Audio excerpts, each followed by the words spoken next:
Я не ведаю, якой зброі будзе весіся трэця сусветная вайна, але чацвёртая палкамі і камянямі. Здароўкі, народ! На сувязі, як заўсёды, Bill Gaming. Даставайце антырадын. Правярайце піп-бой і уладковвайцеся зручней. Мы пагаворым аб серыяле Fallout. Калі кінаіндустрыя так настойліва робіць крок на тэрыторыю відэагульняў, то чаму б і нам не зрабіць тое самае? Наогул, звычайна, калі Галівуд замахваецца на экранізацыі культавых гульняў, у мяне тут жа здараецца прыступ скептыцызму, бо мы бачылі такія правалы занадта шмат разоў.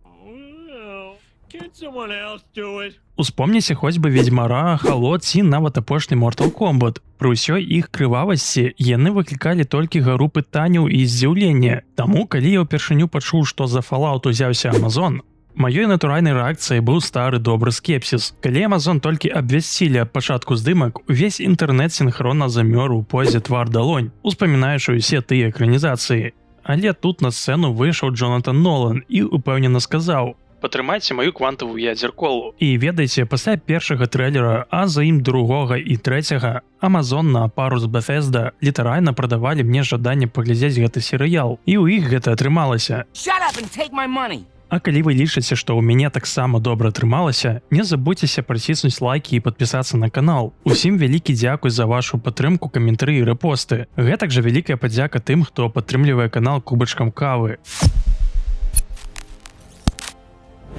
Наш сюжэт круціцца вакол трох абсалютна розных, але ідэальна ўпісаных у лор персанажаў. Гэта як абраць клас у RPG, толькі тут яны ўсе адразу. Пачнем з Люсі Маклін, нашай жыхаркі прытулку. Гэта ідэальная праекцыя гульца, які толькі што выйшаў з пралогу. Яна шчыра верыць, што пусташ гэта такое вялікае поле для пікніка, дзе ўсе вакол сябры, а любую праблему можна вырашыць з добрым словам і бадзёрым.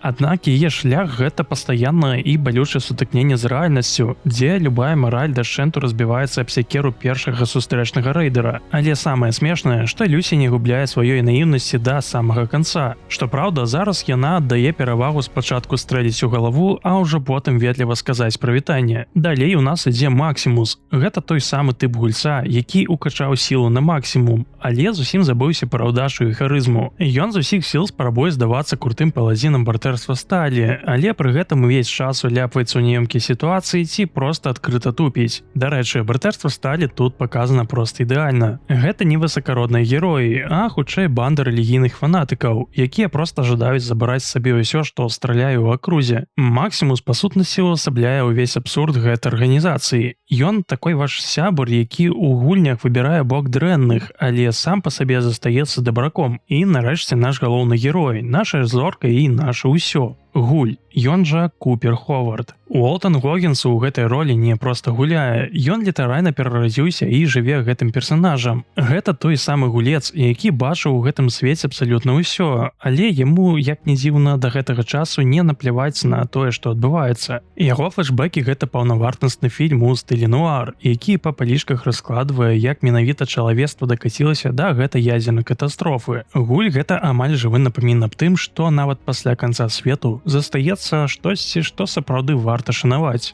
Напрыклад, поўныя кішэні накрывак і глыток нармальнай вады. Сцэнар першага сезона – гэта геніяльны туторыял. Нам не ўпіхваюць лор лапатай, а ведуць за руку тры персанажы, якія адыгрываюць розныя стылі геймплея. Усё пачынаецца з класічнага падману. Прытулак 33 святкуе веселье Люсі з хлопцам з прытулку 32, але замест доўга і шчасліва мы атрымліваем крывавую разню. Аказваецца, суседзі гэта рэйдеры пад кіраўніцтвам Лі Прат, таксама вядома як Малдайвер. Падчас нападу Хэнка Макліна, бацьку Люсі, выкрадаюць. І яна насуперак усім правілам выходзіць на паверхню. Люсі шчыра верыць, што ідзе ратаваць бацьку ад злых рэйдераў. Але насамрэч яна робіць першы крок насустрач самай бруднай праўдзе гісторыі чалавецтва. Увесь сюжэт першага сезона круціцца вакол адсечанай галавы. Доктар Вільцых, уцякач з анклава, ушыў сабе ў шыю чып з тэхналогіяй халоднага ядзернага сінтэзу. І зараз гэтая галава патрэбна абсалютна ўсім. Люсі хоча абмяняць яе на бацьку. Максімус спадзяецца выслужыцца перад братэрствам сталі, а Гуль палюе за ёй, таму што за яе даюць столькі накрывак, што можна купіць цэлы горад. горад. Гэта класічны квест «Ідзі прынясі», які прымушае герояў пастаянна сутыкацца лбамі ў самых непрыдатных месцах. Ад брудных вулачак горада Філі да закінутых супермаркетаў. І пакуль Люсі ідзе па пусташы, мы назіраем за флешбэкамі Купера Ховарда, якія адбываюцца за 200 гадоў да ядзернага выбуху. І, паверце, гэта наймацнейшая частка сюжэту. Пакуль Люсі на паверхні сутыкаецца з суровай рэальнасцю пусташы, яе брат Норман праводзіць уласнае расследаванне ўнутры прытулку. І вось тут сюжэт ператвараецца ў сапраўдны трылер. Высвятляецца шакавальная праўда пра прытулак 31. Там няма звычайных жыхароў. Замест іх там захоўваюцца краякапсулы з лепшымі кадрамі Vault-Tec, менеджерамі ніжэйшага і сярэдняга звена ў рамках жудаснага таемнага праекта. А сховішчы 32 і 33 насамрэч з'яўляюцца проста фермамі па развядзенні лаяльных патомстваў для гэтых самых менеджераў. Але галоўны удар чакае наперадзе. Аказваецца, Хэнк Маклін, наш добры тата, насамрэч фанатычны менеджер з мінулага, які правёў у крыясоне сотні гадоў. У 8 серыі амаль усе маскі аказваюцца скінутыя, і мы даведваемся страшную праўду. Хэнк асабіста знешыў 60 Сенс ядзерным ударам. Ён зрабіў гэта толькі таму, што цывілізацыя тамака пачала аднаўляцца без кантролю карпорацыі Vault-Tec. Ягоная жонка, маці Люсі, збегала ў гэты горад, і Хэнк не прыдумаў нічога лепшага, чым проста сцерці яго з зямлі. Як вынік, Люсі усведамляе, што ейны бацька гэта пачвара і сыходзіць разам з Гуллем, каб знайсці тых, хто на самой справе тузае за нітачкі. Максімус застаецца ў братэрстве, якое захапіла тэхналогію халоднага сінтэзу, становячыся героем, якім ён ніколі не хацеў быць, а сам Хэнк тым часам збягае ў Нью-Вегас. Ну і зараз давайце аб атмасферы. Fallout гэта не проста серыял. Гэта літаральна ажыўшая гульня. Кожны кадр тут прасякнуты рэтра-футурызмам, з'едлівай сатырай і той самай абсурднай жорсткасцю, за якую мы дзесяцігоддзямі любім гэтую франшызу. Гарнітуры, дэкарацыі, зброя — усё выглядае так, быццам бы іх выцягнулі прама з гульнявога рухавічка. Але гэта не адчуваецца як танны касплей. Гэта сапраўднае глыбокае апусканне, дзе кожны гук і кожны прадмет — гэта чыстая асалода для фаната. Галоўная перамога першага сезона — гэта вытрыманы тон. Спалучэнне жыццярадасных песень Дорис Дэй і кадраў, дзе камусьці атрываюць нагу — гэта менавіта той Fallout, які мы любім.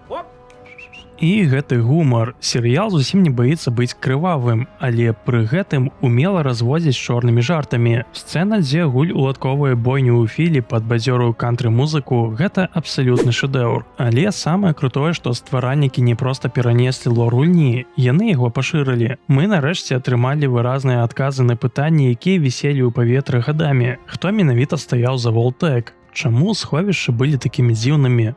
І хто ўрэшце рэшт націснуў на кнопку? Так, я ведаю, што пра гэта можна ўскосна даведацца з запісак у гульнях, супастаўляючы факты. Гэта, канешне, крута для геймплея, але яшчэ лепш, што гэта нарэшце паказалі ў такім маштабным выглядзе. Аказалася, свет загінуў не выпадкова. Гэта быў грандыёзны бізнес-план. Карпорацыі наўмысна знішчылі стары свет, каб атрымаць новую планету без канкурэнтаў. Гэта настолькі цынічна, наколькі гэта ўвогуле магчыма. І гэта ідэальна ўпісваецца ў дух Fallout. І вось мы падыходзім да фіналу. Кадры з Нью-Вегасам — гэта проста удар пад дых для ўсіх, хто лічыць Нью-Вегас лепшай часткай франшызы. Вядома, у першага сезона ёсць свае радыацыйныя апёкі, і ігнараваць іх нельга. Самая прыкметная праблема — гэта логіка прасторы, якая часам проста паліць у старонцы. Персанажы перамяшаюцца па Каліфорніі з такой вар'яцкай хуткасцю, быццам бы у іх ва ўсіх укачан навык хуткае перамяшчэнне, і адкрыты абсалютна ўсе маркеры на мапе. Акрамя таго, сюжэтная лінія Максімуса ў сярэдзіне сезона прыкметна правісае. Пакуль Люсі і Гуль актыўна рухаюць гісторыю наперад, Максімус часам проста існуе ў сваёй сілавой брані, ствараючы сітуацыі, якія здаюцца неапраўдана зацягнутымі. Ну і вядома, канцоўка першага сезона пакінула нас з велізарным спісам пытанняў і лёгкім пачуццём незакончанасці. Сюды можна аднесці, напрыклад, пытанні да матывацыі Хэнка. Ну і яшчэ нам паказалі толькі малую частку сусвету, пакінуўшы ўсё самае смачнае, анклаў і супермутантаў на потым. Гэта стварыла эфект абрыву. Узнікае моцнае адчуванне недаказанасці. Сезон абрываецца на самым цікавым месцы, калі ты толькі-толькі ўцягнуўся ў гэты свет. Гэта вельмі падобна на сітуацыю, калі ты нарэшце дайшоў да першага важнага боса, а от сябе раптам выключылі святло ва ўсім доме. Вядома, усе гэтыя недахопы лёгка дараваць, улічваючы, што гэта быў толькі першы сезон. Ім трэба было ў што б то ні стала выклікаць масавую зацікаўленасць, працуючы ў рамках хоць і вялікага, але ўсё ж абмежаванага бюджэту шматмільённай карпорацыі. Нягледзячы на ўсе прыдзіркі да логікі перасоўванняў або зацягнутасці некаторых сцэн, серыял даказаў галоўнае. Гульні можна і трэба пераносіць на экран, калі рабіць гэта з любоўю да дэталяў і павагай да фанатаў, а не проста дзеля галачкі ў справаздачы перад акцыянерамі. Тут Говард і каманда Нолана стварылі базу, на якой зараз можна будаваць цэлы кінасусвет. Калі вы нейкім цудам да гэтага часу не паглядзелі першы сезон, вы прапусцілі адну з лепшых рэчаў, што выходзілі на ТБ за апошні час. І я вельмі раю гэта выправіць. Блага, што Amazon шчодра вывалілі ўвесь першы сезон у адчынены доступ на YouTube. Спасылку на яго я, як звычайна, пакіну апісанні пад гэтым відэа. У выніку Fallout становіцца рэдкім прыкладам таго, як гульнявая франшыза можа быць адаптаваная для серыяла без страты ідэнтычнасці. Гэта не проста экранізацыя. Гэта працяг размовы пра уладу, мараль і выбар у свеце, дзе цывілізацыя абвалілася, але чалавечая прырода засталася ранейшай, таму што вайна ніколі не мяняецца. А калі вы ўжо ў тэме і даглядзелі да канца, пішыце ў каментарах, які момант у першым сезоне спадабаўся вам больш за ўсё. Чакаю вашыя тэорыі і спрэчкі ўнізе. Да сустрэчы зусім хутка.